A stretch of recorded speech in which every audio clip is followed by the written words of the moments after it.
महाबुद्धि पिता में मेरी बात सुनो। युधिष्ठिर, कुंती, द्रौपदी, अर्जुन, नकुल, सहदेव ये एकादशी को कभी भोजन नहीं करते। वे मुझसे नित्य कहा करते हैं कि हे भीमसेन, तुम एकादशी को भोजन मत किया करो। मैं उनसे कहता हूँ कि हे तात, मुझसे भूख सही नहीं जाती। मैं दान करूँगा और विधि पूर्वक पूजन करूँगा,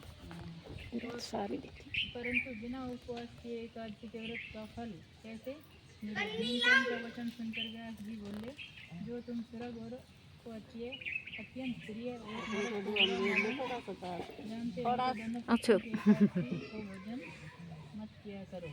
भीमसेन बोले, हे महाबुद्धे, एक बार भोजन करने से भी मुझसे नहीं रहा जाता, फिर उपवास कैसे करूँगा? हे महामुने, वर्क नाम का अग्निदेव सदा मेरे पेट में रहता है।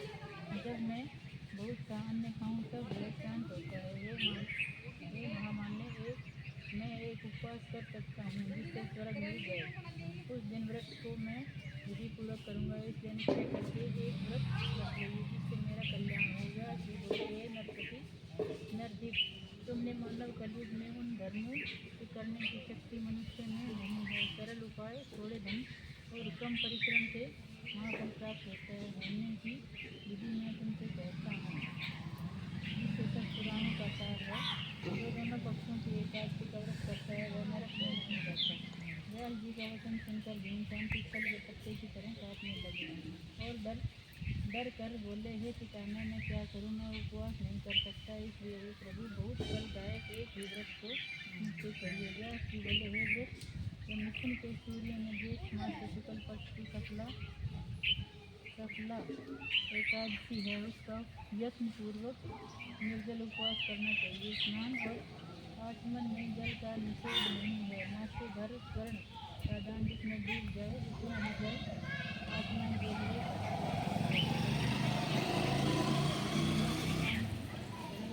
खास करके नास्य भर जल पीना चाहिए। उससे थोड़ा या अधिक जल पीने से मदिरापान के समान होता है और सुख में खाएं, नहीं तो व्रत भंग हो जाता है। एकादशी को सूर्योदय से दूसरे दिन के सूर्योदय तक जलपान न करें। ऐसा करने से सारे महीनों की एकादशी का फल उसको बिना यत्न के भी मिल जाता है। फिर द्वादशी को सवेरे निर्मल जल से स्नान कर ब्राह्मणों को जल और तृण दान करने वाला कृत ब्राह्मणों के सहित भोजन करें। हे भीमसेन, इस प्रकार व्रत करने से जो पुण्य होता है उसको सुनो।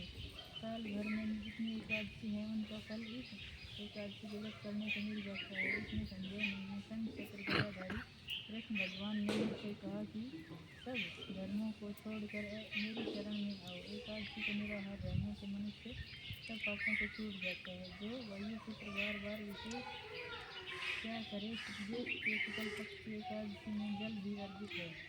इसका व्रत करने से जो फल मिलता है उसे सुनो। सब तीर्थों से जो पुण्य होता है और सब दान करने से जो फल मिलता है वह फल इस एकादशी का व्रत करने से मिल जाता है। उसी दिन से भीमसेन ने इस निर्जला एकादशी का व्रत किया, तभी से इसका नाम भीमसेन विख्यात हो गया है। हे भूपाल, इसी प्रकार सब पापों को दूर करने के लिए तुम भी यत्न पूर्वक इसका व्रत करो, भगवान की पूजा करो। हे अनंत देवेश, मैं आज आपका निर्जल व्रत करूँगा और दूसरे दिन भोजन करूँगा। इस मंत्र को पढ़कर सब पापों को दूर करने के लिए इंद्रियों को वश में करके श्रद्धापूर्वक व्रत करूँगा। हे केशव, भगवान को प्रसन्न करने के लिए आचमन में सिवाय एकादशमी के व्रत में दूसरा जल ग्रहण नहीं करूँगा। इस प्रकार नियम करना चाहिए। द्वादशी के दिन गंध, पुष्प, जल और दीपक से देवताओं के ईश्वर वामन की पूजा करना चाहिए। विधि पूर्वक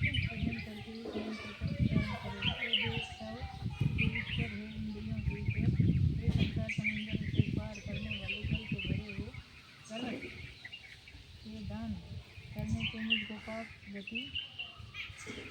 परम गति दीजिए। ऐसा कहकर ब्राह्मणों के लिए शक्ति के अनुसार कलश देने चाहिए। इस प्रकार जो पवित्र और पापों को दूर करने वाली इस एकादशी का व्रत करता है वह सब पापों से दूर करने वाली इस एकादशी को व्रत करता है, सब पापों से छुटकारा पाकर परम पद को प्राप्त होता है। बोलो जय।